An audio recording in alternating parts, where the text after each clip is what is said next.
ஆண்டுடைய வார்த்தைக்கு கடந்து செல்வதற்கு முன்பாக சிரம் தாழ்த்தி கண்களை மூடி ஜெபம் செய்வோம். கிருபையும் இரக்கம் நிறைந்த எங்கள் ஆண்டவராகிய இயேசு கிறிஸ்துவே, இந்த காலை வேளையிலே உடைய வார்த்தையை நாங்கள் தியானிக்க இருக்கிறோம். இந்த வார்த்தை முகநூல் மூலமாக, யூடியூப் மூலமாக ஆண்டவராகிய இயேசு கிறிஸ்துவினுடைய வார்த்தையை கேட்கிற பிள்ளைகளுக்கு ஒரு மாற்றத்தை காணுங்க. நீ நல்லவர் என்பதை ருசித்து பார்க்கும்படியாக உன்னுடைய வார்த்தையை சொல்கிறது. ஆலயத்துக்குள்ளாக வந்திருக்கிற பிள்ளைகள் மாத்திரமல்ல, ஒளிபரப்பி மூலமாய் இல்லங்களிலே வெளியே கேட்டுக்கொண்டிருக்கிற ஒவ்வொரு பிள்ளைகளுக்கும் இது ஆசீர்வாதமாய் அமைய வேண்டும் என்று இயேசு நான் வேண்டுகிறேன் பிதாவே. ஆமென். அல்லேலூயா. Praise father.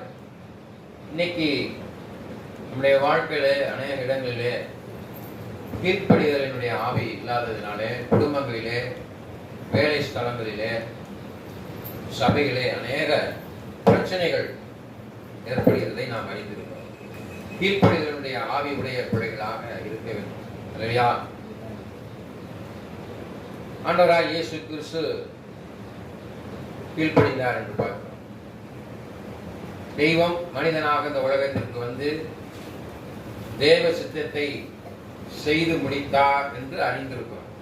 அப்ப பிதாவுடைய வார்த்தைக்கு ஒவ்வொரு டைமும் இயேசு கிறிஸ்து பிதாவுக்கு கீழ்ப்படிந்தார் என்று பார்க்கிறோம். யாருக்கு கீழ்ப்படிந்தாரு? பிதாவுக்கு கீழ்ப்படிந்தார் என்று பார்க்கிறோம். அல்லேலூயா. பிலிப்பியர் 2ஆம் அதிகாரம் 8ஆம் வசனத்தை வாசித்து பார்க்கிறோம் என்றால் அதிலே சொல்லப்பட்டிருக்கிறது. பிலிப்பியர் 2:8.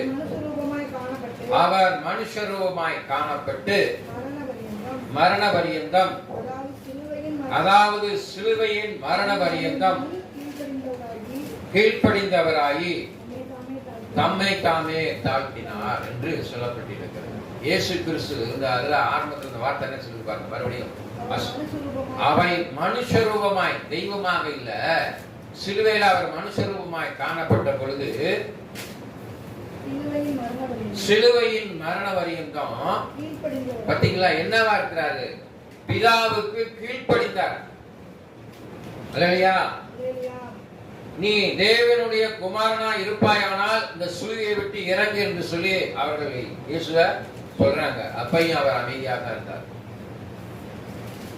அல்லேலூயா. யூதர்களின் ராஜாவா நீ அப்படின்னு சொல்லி லந்து பண்றாங்க, கேலி பண்றாங்க.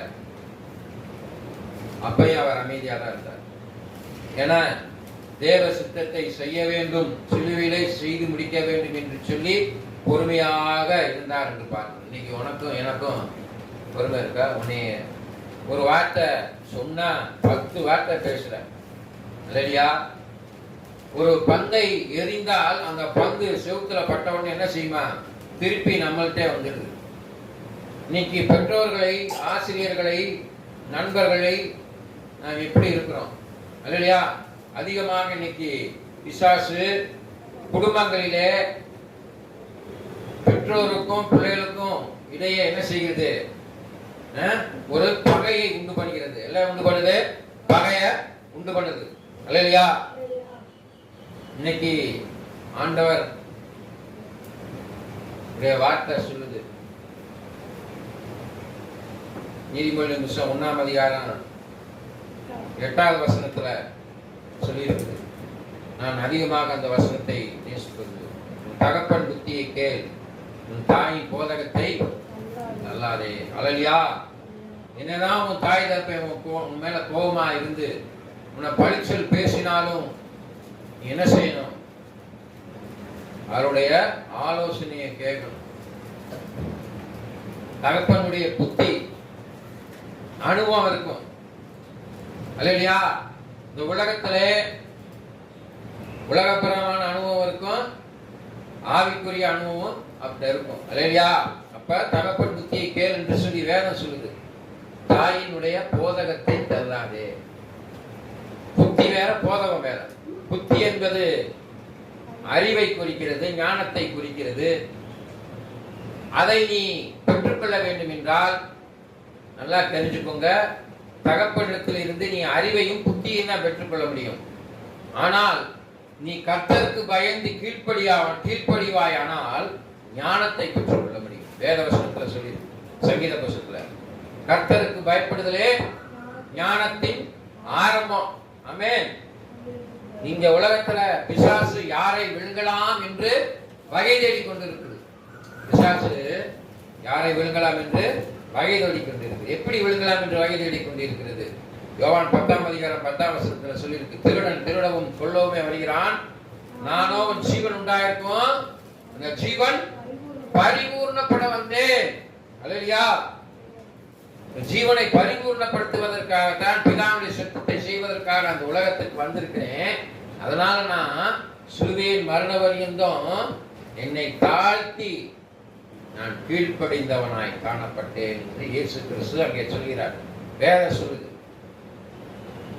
இன்னைக்கு உன் தாய்க்கு கீழ்ப்படுகிறியா? உன் தகப்பனுக்கு கீழ்ப்படுகிறியா? ரெடியா? இன்னைக்கு தாயை எதிர்த்து பேசவும், தூஷணமான வார்த்தைகளை பேசவும், கோபப்படவும், எரிச்சல் படவும் வயதாயிருக்கு தாய் தகப்பனுக்கு. அவர்களால் முடியவில்லை, செய்ய முடியல, வேலை பார்க்க முடியல. அப்ப என்ன செய்யணும்? You have to help them. அவர்களுக்கு உதவி செய்ய வேண்டும். அவர்களுக்கு உதவி செய்ய வேண்டும். அல்லேலூயா. ஆமென். பூமியிலே உன் ஆயுசு நாட்கள் நிலைத்து இருப்பதற்கு உன் தாயின் தகப்பனையும் கணம் பண்ணணும். நீ பூமியில இன்னும் ஆயுசு நாட்களோட இருக்கணும்னா கணம். கணம் என்பது எதை குறிக்கிறது? கீழ்ப்படிதலை குறிக்கிறது. ஆமென். அல்லேலூயா. Praise father. சொன்னது செய்யணும். அல்லேலூயா. இன்னைக்கு உலகத்துல பொம்பளை பிள்ளைங்க தான் ரொம்ப பயங்கரமா இருக்கு. ஏன்னா இன்னைக்கு உலகத்துல இருக்கிற சட்டம் அப்படி இருக்கான். பொம்பளைகளுக்கு சாதகமா இருக்கு சட்டம். அல்ல என்னனாலும் செய்யலாம், எதனாலும் செய்யலாம். அல்லேலூயா. அல்லேலூயா. அன்பான தேவ பிள்ளைகளே, நல்லா கவனிங்க. Listen here. இன்னைக்கு ஈஸியா பெண்களை வஞ்சித்து பிசாசு. புத்தியுள்ள ஸ்திரீ தன் கைகளினாலே வீட்டை கட்டுகிறாள், புத்தி இல்லாத ஸ்திரீயோ தன் கைகளினாலே வீட்டை இடித்து போடுகிறாள். ஏன் இதை சொல்றேன்னு கேட்டீங்கன்னா, இன்னைக்கு எத்தனையோ குடும்பங்கள்ல பிள்ளைகளுடைய எதிர்காலம் ஒண்ணும் இல்லாம போயிடுச்சு. ஒண்ணும் இல்லாம போயிடுச்சு.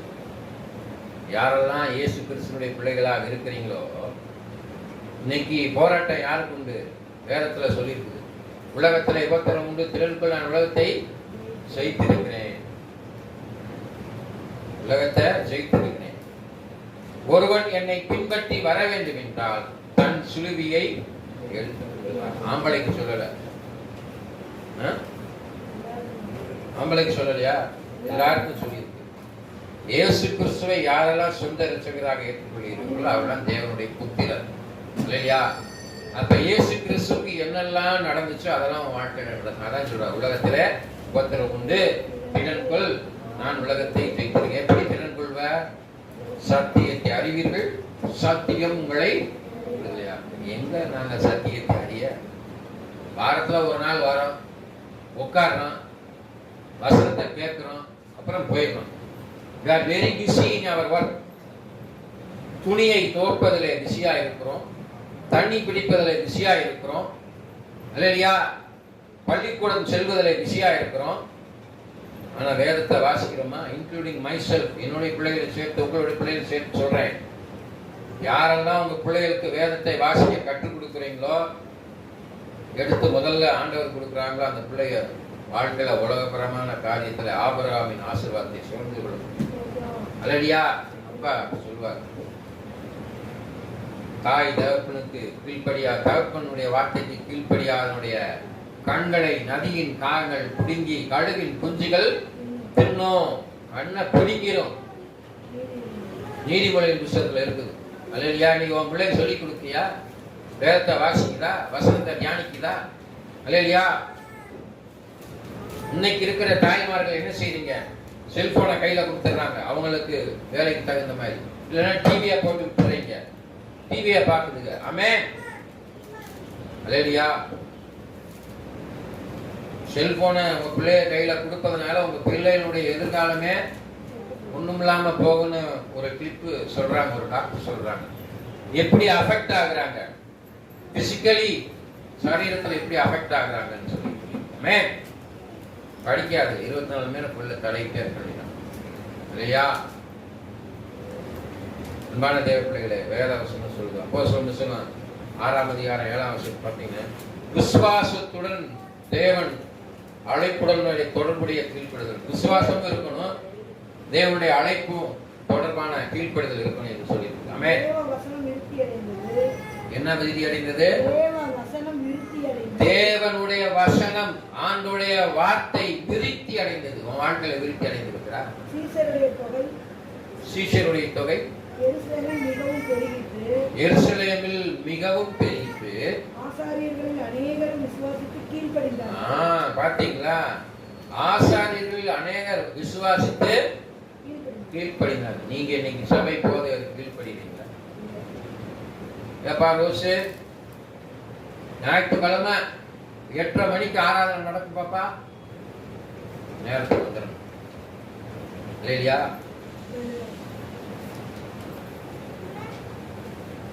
இல்லையா? என்ன பார்ப்போம். அன்பான தேவ பிள்ளைகளே, வேலைக்கு போறது எத்தனை மணிக்கு போவீங்க?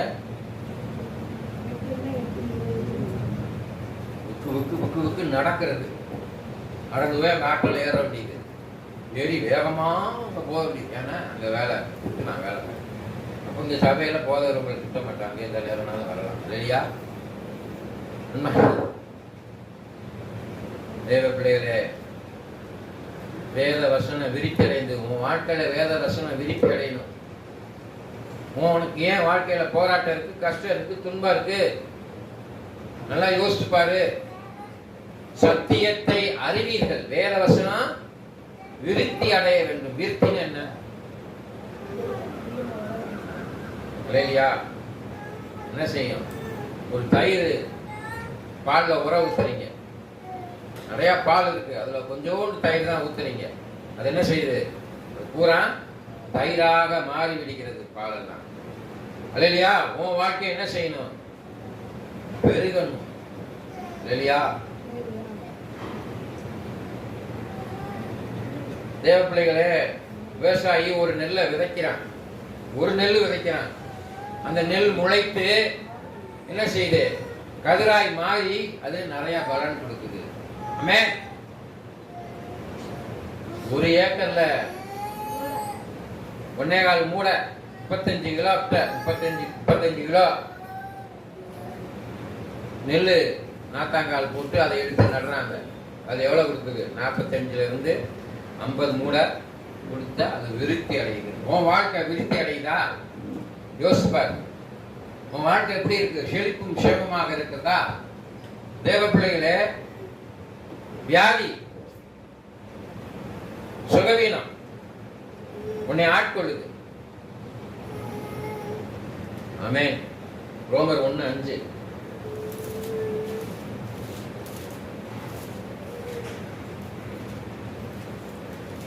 ரோமர் 1:5 வாசிங்க. மாமிசத்தின்படி தாவீதின் சந்நிதி யார் பிறந்திருக்கார்? மாமிசத்தின்படி தாவீதின் சந்நிதியில இயேசு கிறிஸ்து பிறந்திருக்கார். அல்லேலூயா. பரிசுத்தமுள்ள ஆவியின்படி தேவனுடைய சுதன் என்று பாத்தீங்களா? மரித்தோரில் இருந்து உயிர்த்தெழுந்ததினாலே பலமாய் ரூபிக்கப்பட்ட தேவ குமாரனுமாய் இருக்கிறார். நிரூபிக்கப்பட்டிருக்கிறது. அல்லேலூயா. Praise Jesus. அன்பான தேவ பிள்ளைகளே, வாசிங்க பிலிப்பியர் 12:12 பிலிப்பியர் 2ஆம் அதிகாரம் 12வது வசனத்தை வாசிங்க.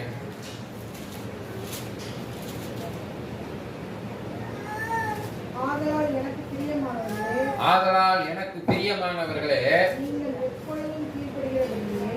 நீங்கள் எப்பொழுதும் கீழ்ப்படுகிறபடியே நான் உங்களுக்கு சமீபமாய் இருக்கிற பொழுது மாத்திரமில்லை. பாத்தீங்களா? நீங்க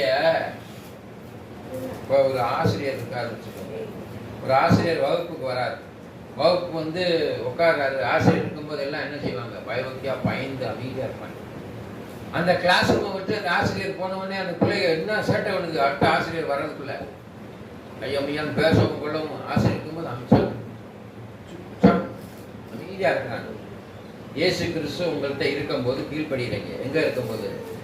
இயேசு உங்களுக்குள்ள இருக்கும் பொழுது உங்களுக்கு கீழ்ப்படுதல் ஆவி இருக்குது. கீழ்ப்படியான ஆவி எப்படி உங்களை விட்டு போகுது? இயேசு இல்லாததுனால உங்களுக்கு கீழ்ப்படியாமையின் ஆவி வந்து விடுகிறது. ஆமென். மாத்திரமல்ல,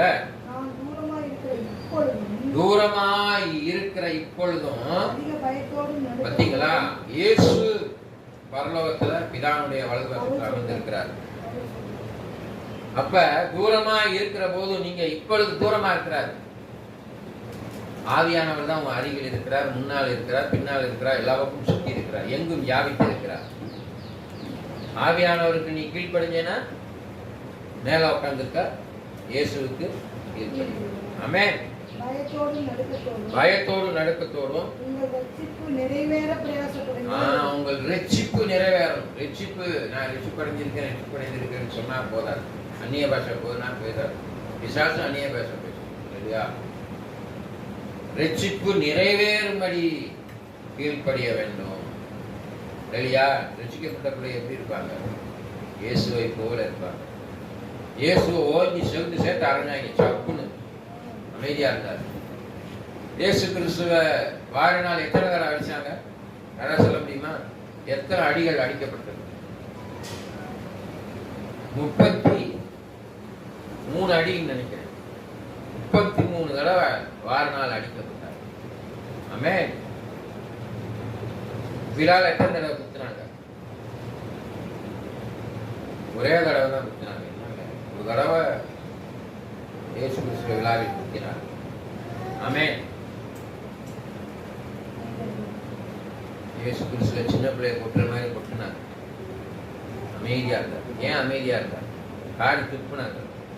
தேவ தூஷணம் சொல்றான்னு சொல்லி காரி துப்புனாங்க. அமைதியா இருந்தார். ஏன்? பிதாவுக்கு கீழ்ப்படிந்ததனாலே பயத்தோடு இருந்தார். ஆமென். 2 கொரிந்தியர் 7:15 வாசி பார்த்தீங்கன்னா 2 கொரிந்தியர் 7ஆம் அதிகாரம் 15வது வசனத்தை வாசிங்க. 2 கொரிந்தியர் புத்தகம். மேலும் நீங்கள் எல்லோரும் கட்டளைக்கு அமைந்து பயத்தோடும் பார்த்தீங்களா, இங்க சொல்லுது பாருங்க, பயத்தோடும் நடுக்கத்தோடும் தன்னை ஏற்றுக்கொண்டதை அவர் நினைத்ததில் உள்ளம் உங்களை பற்றி அதிக அன்பாய். இயேசு கிறிஸ்துவை நீங்க உள்ளத்துல ஏற்றுக்கொண்டீங்கன்னா உங்க உள்ள எப்படி இருக்கும்? அன்பினால் ராஜரீக பிரமாணமாகிய உன்னை போல் பிறனை நேசி. இயேசுவை போல சொல் செயல் சிந்தனை எல்லாவற்றிலும் இயேசு கிறிஸ்து நிறைந்திருக்க வேண்டும். அல்லேலூயா. அங்கே முன்மாதிரி முன் வைத்து விட்டு போயிருக்கிறார். இயேசு கிறிஸ்துவோடு முன்மாதிரி வைத்திருக்கிறார். என்ன முன்மாதிரி வைத்திருக்கிறாரு? கொலோசியர் புத்தகம் 3ஆம் அதிகாரம் 20 வாசிங்க. 20, 21, 22 வாங்க வாசிங்க. கொலோசியர் புத்தகம் 3ஆம் அதிகாரம் 20ஆம் வசனம் 20. நல்லா கவனிச்சிட்டீங்களா? பிள்ளைகளே, உங்கள் பெற்றோருக்கு எல்லா காரியத்திலும் கீழ்ப்படியுங்கள். யாருக்கு பிரியமா? விருதுல யாருக்கு பிரியம்? அப்பா அம்மா கீழ்ப்படுகிறது கர்த்தருக்கு பிரியமானது. உங்க அம்மா அப்பாவுக்கு பிரியமானது கிடையாது. நீ உங்க பெற்றோருக்கு கீழ்ப்படிந்தீங்கன்னா கர்த்தருக்கு ரொம்ப பிடிக்குமா? இயேசுக்கு ரொம்ப பிடிக்குமா? பிள்ளைகளே, உங்கள் பெற்றோர்களே உங்கள் பிள்ளைகள் திறனற்று போகாதபடி அவர்களை கோபப்படுத்தாதீர்கள். அது பெற்றோருக்கு சொல்லப்பட்டிருக்கு. ஆமென். வேலைக்காரரே சரீரத்திலே உங்கள் எஜமானர்களாக இருக்கிறவர்களுக்கு எல்லா காரியத்திலும் கீழ்ப்படிந்து நீங்கள் மனுஷருக்கு பிரியமாயிருக்க விரும்புகிறவர்களாக பார்வைக்கு ஊழியம் செய்யக்கூடாது. தேவனுக்கு பயப்படுகிற. பாத்தீங்களா? நாங்க யாருக்கு பயப்படணும்? தேவனுக்கு பயந்து உண்மை உத்தமமா ஊழியம் என்ன செய்யணுமா? கபடற்ற இல்லையா? கபடற்ற உள்ளம் கொண்டவர்களாக இருக்கும் ஊழியர்கள். ஏன்னா ஊழியர்களுக்கு பெரிய விதமான தண்டனை இருக்கு. ஆக்கினிக்குள் தீர்க்காதபடி நீங்கள் போதகராகாதிருங்கள். நீங்கள் கர்த்தராகிய கிறிஸ்துவை சேவிக்கிறதுனாலே நீங்கள் கர்த்தராகிய இயேசுவை சேவிக்கிறதுனாலே சுதந்திரமாகிய பலனை கர்த்தராலே பெறுவீர்கள் என்றார். சுதந்திரமாகிய பலன். சுதந்திரமாகிய பலன் என்ன அர்த்தம்? அழிவில்லாத வாழ்வுதாங்க சுதந்திரமாகிய பலன். யாருக்கும் கிடைக்காது இன்டர்னல் லைஃப். அதுதான் கர்த்தருடைய. ஆமென். எதை செய்தாலும் அதை மனுஷர்களுக்கு என்று செய்யாமல், நீ எதை செஞ்சாலும் மனுஷனுக்கு என்று செய்யாமல், கர்த்தருக்கென்று மனப்பூர்வமாய் செய்யுங்கள். பாத்தீங்களா, கர்த்தருக்கென்று ஒரு உதவி செய்யறன்னு வச்சுக்கோ, கர்த்தருக்கென்று மனப்பூர்வமா செய்யணும். அல்லையா? அநியாயம் செய்கிறவன் அநியாயம் செய்யறவன் தான் செய்த அநியாயத்துக்கேற்ற பலனை அடைவான். வினை விதைப்ப வினை இருப்பான், தினை இருப்பான் தினைவன். அல்லையா? நீ நல்லவர், கிருபை உள்ளவர் என்று சொல்லப்பட்டிருக்கிறது. அங்கே வேதத்துல வாசிக்கிறோம். ஏசாயா புத்தகம் 2ஆம் அதிகாரம் 3வது வசனம். ஏசாயா 2:3. திரளான ஜனங்கள் புறப்பட்டு வந்து, திரளான ஜனங்கள் புறப்பட்டு வந்து, நான் கர்த்தரின் பர்வதத்துக்கு பர்வதத்துக்கும் யாக்கோபின் தேவனுடைய ஆலயத்துக்கும் போவோம் வாருங்கள். அவர் தமது வழிகளை நமக்கு போதிப்பார். பாத்தீங்களா, ஆலயத்துக்கு எதுக்கு வர சொல்றான்? அவருடைய வழிகளை இயேசுனுடைய வழிகளை போதிப்பதற்கு. உங்களுக்கு கிட்ட ஆலோசனை சொல்றதுக்காக கூப்பிடுறான். நாம் அவர் பாதையில் நடப்போம் என்றார்கள். ஏனெனில் சீயோனிலிருந்து வேதமும். எங்க இருந்து வேதம்? சீயோனிலிருந்து. சீயோன்னு என்னன்னு தெரியுமா? மாம்சம். இயேசு எங்க வருவாரு? சீயோன்ல வந்து இருப்பார். அப்ப 144,000 people, Jew people எங்க இருப்பான்? சீயோன்ல தான் இருப்பான். இல்லையா? நீ எங்க இருப்ப? எங்க இருக்கணும்? சீயோன்ல. எருசலேமில் கர்த்தரின் வசனமும் இருக்கிறது. கர்த்தருடைய வசனம் எருசலேமில் வெளிப்படுகிறது. உன் வாழ்க்கையில வெளிப்படுதா கர்த்தருடைய வசனம்? யோசிப்பார். வசனம் வெளிப்படணும். வசனம் வெளிப்படுறது என்ன? எழுந்து பிரகாசி, உன் ஒளி வந்தது. எழுந்து நீ பிரகாசிக்கணும். யாருக்காக பிரகாசிக்கணும்? பிசாசுக்காக பிரகாசிக்க கூடாது, இயேசுவுக்காக பிரகாசிக்கணும். ஒளி வந்தது. ரொம்ப கஷ்டம். உன்மேல் நீதியின் சூரியன் உதிக்க வேண்டும் என்றால், நீதி பாடி நீதியின் சூரியன் எப்படி இருக்கும்? இயேசுதான் நீதியின் சூரியன், உண்மையின் சூரியன். இல்லையா? அன்பான தேவ பிள்ளைகளை, நீதியின் சூரியன் உண்மையில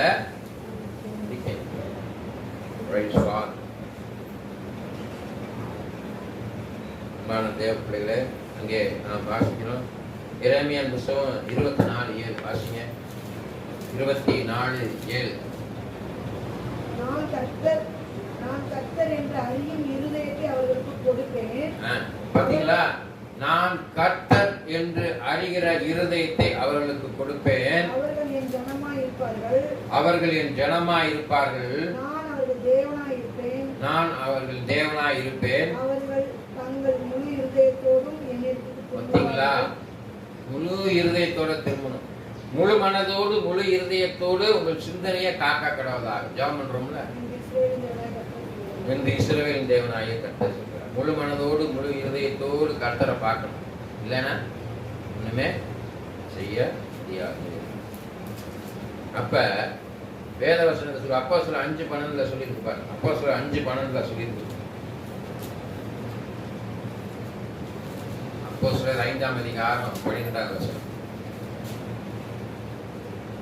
அப்போஸ்தலருடைய கைகளினாலே அநேக அடையாளங்களும் அற்புதங்களும் ஜனங்களிலே செய்யப்பட்டது. எல்லாரும் ஒருமனப்பட்டு சாலோமோனுடைய மண்டபத்தில் இருந்தார்கள். சாலோமோனுடைய மண்டபத்தில் இருந்தார். ஒருமனப்பட்டு. நீங்க ஒன்னஸ் எங்க இருக்கு? சபையில இருக்கா? உங்க வீட்டுல இருக்கா? உனக்குள்ள இருக்கா? அன்பான தேவப்படை, கர்த்தருக்கு பயந்து நடக்கிற மனுஷன் பாக்கியம். அல்லேலூயா. கர்த்தருக்கு பயந்து நடக்கிற மனுஷன் பாக்கியம். பாக்கியவான் பாக்கியவதிகளாக நீங்க இருக்கணும்னா கடவுளுக்கு பயப்படணும். கடவுளுக்கு பயப்படாதவங்க என்ன செய்வாங்க? துணிகரமான பாவத்திலே இருப்பாங்க. அல்லேலூயா. கர்த்தருக்கு பயப்படாதவங்க துணிகரமான பாவம் செய்யணும். வேசித்தனம், கொலை, கொள்ளை, அன்பான தேவைகளை இதெல்லாம் துணிகரமான பாவம். Dead against the Lord Jesus Christ. அருவருப்பானது. வெளிப்பட்ட சுவிசேஷம் 22 பார்த்தீங்கன்னா யார் யார் பரலோகத்துக்கு போக முடியாது வாசிங்க. பயப்படுகிறவங்க எத்தனை அதிகாரம் 8 காரியம் அங்கே சொல்லப்பட்டிருக்கிறது. 8 காரியம் 22 கடைசியில் மேல பரலோகத்துக்கு யாரெல்லாம் போக முடியாது? பயப்படுகிறவர்களும் 21 அவிசுவாசிகளும். பார்த்தீங்களா? பயப்படுறவன் பரலோகத்துக்கு போக முடியாது. நல்லா தெரிஞ்சுக்கோங்க, பயப்படுறவன் போக முடியாது. ஆமென். அவிசுவாசி, அருவருப்பானவன், கொலைபாதகர். பார்த்தீங்களா? விபச்சாரக்காரர், சூனியம், கிளி சூனியம் வைக்கிறாங்க. பார்த்தீங்களா? விக்கிர ஆராதனைக்காரர். ஆமென். விக்கிர ஆராதனை கல்ல மாத்திரம் கும்பிடுறது இல்லை. நல்லா தெரிஞ்சுக்கோங்க. விக்கிர ஆராதனை என்பது எதை குறிக்குன்னா, நீங்க ஒருத்தர் மேல அதிகமா உங்க அம்மாவை நீங்க அதிகமா நேசிச்சாலே விக்கிர ஆராதனை. என்னை காட்டிலும் அதிகமாக நேசிக்கிறவன் எனக்கு பாத்திரன் அல்ல. யாரு நேசிக்கணும்? இயேசு தெய்வத்தை மட்டும்தான் நேசிக்கணும். ஆமென். அப்புறம் பொய்யர், பொய்யர் போக முடியாது. இவங்க புறம் எங்க பலன் கிடைக்கும்? 2ஆம் மரணமாகிய அக்கினியும் கந்தகம் நிறைந்த நரகத்துல பங்கடைந்து.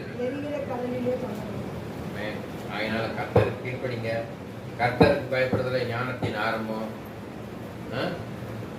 அப்புறம் அவனுடைய வார்த்தையில நிலைத்திருக்கணும். இயேசு நிலைத்திருந்தார், நீங்கள் உங்களுடைய வாழ்க்கையில் நிலைத்திருப்பீர்கள். ஆனால் கர்த்தருக்கு பயப்படுற பயத்துல பயந்து இந்த உலகத்துல இருக்கும். கர்த்தர் பயப்படுற பயம் இல்லைன்னா ரொம்ப கஷ்டம். நம்முடைய வாழ்க்கையில தெய்வம் நம்மளோட இருக்கணும்னு சொன்னா பயப்படும். ஆமென். இந்த உலகத்துல இருக்கிற தாய் தப்பேன் 80 வயசு 100 வயசு வரைக்கும் கூட இருப்பான், செத்து போயிடுவான். உன் பிள்ளை உன் கூட கொஞ்ச நாள் இருக்கும். உன் பேர பிள்ளை உன்னோட கொஞ்ச நாள் இருக்கும். ஆயுசு நாட்கள் வரைக்கும் நீ செத்து போயிடுவ. அழியாத வாழ்வை பெற்ற இயேசு கிறிஸ்து எப்பொழுதுமே உன்னோட இருக்கணும்னா நீ கர்த்தருக்கு பயப்படுற பயத்துல இருக்க வேண்டும். ஆமென். யாவரோடும் சமாதானம் இருக்கும், பரிசுத்தமா இருக்கும் நாடு. பரிசுத்தம் இல்லாமல் ஒருவனும் தேவனை தரிசிக்கணும். அதனால இந்த உலகத்துல நீங்க இருக்கிறீங்க எல்லாத்தோருடைய சமாதானமா இருக்கும், சந்தோஷமா இருக்கும். எப்படி இருக்குது? பரியாசக்காரன் உட்காரம் இடத்துல உட்காரவன், இரவு பகல் நேரத்தை தியானமா இருக்கிற மனுஷன் பாக்கியம். யாரு பரியாசக்காரன்? யாரு? அவனுடைய வார்த்தைக்கு புறம்பாக பேசுறவங்க, அவனுடைய வார்த்தைக்கு கீழ்ப்படியாம இருக்கிறவங்களுடைய பழக்க வழக்கம் வச்சுக்க கூடாது. இயேசு கிறிஸ்து ஒரு இடத்துல எக்ஸாம்பிளா சொல்லி இருக்கும்போது அங்கே அவரை கேள்வி செய்து அந்த இடத்தை விட்டு டக்குன்னு நகர்ந்துறாரு. ஆமென். அதே போலதான் உன் வாழ்க்கையில் யாரோட பழகணும், யாரோட பழகக்கூடாது. கவனமா இருக்கும். அல்லேலூயா. கண்களை பிடித்தவர் மகா இரக்கமும் கிருபையும் நிறைந்த ஆண்டவராகிய இயேசு கிறிஸ்து இந்த காலை வேளையிலே ஆண்டவருக்கு கீழ்ப்படிந்து நடக்க வேண்டும் என்ற ஒரு சில வசனங்களை வாசித்து தியானித்து வந்தோம்.